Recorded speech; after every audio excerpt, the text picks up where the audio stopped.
邵子神數第一節命格總論。嗱，邵康節咧寫呢套邵子神數咧，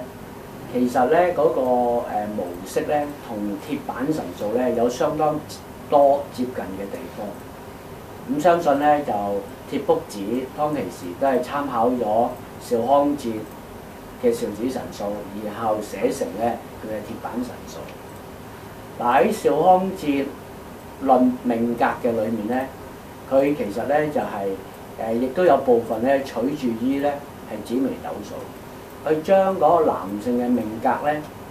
就原先喺紫微斗數有144個基本格局。咁但係有一半嘅格局咧屬於影子命格，即係話譬如我舉個例，紫微七煞可以坐喺個字位，紫微七煞亦都同樣可以坐喺個害位，咁無形中咧就將佢啲命格咧就減少咗一半啦。即係話係寫咗有關於72個基本命格係同男性有關。另外咧，當佢寫女性嘅時候咧，佢咧就係將個命格咧再減少一半，即係寫咗36個基本命格。咁點解會係咁咧？就我哋要翻去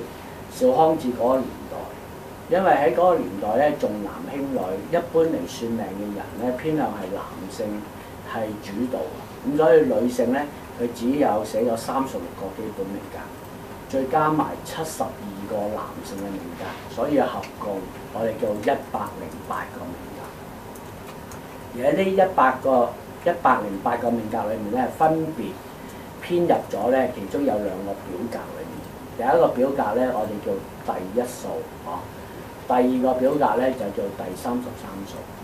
究竟邵康節如何去演繹呢108個命格咧？喺稍後嘅課題裏面咧，我哋會一一同大家同學咧去分析同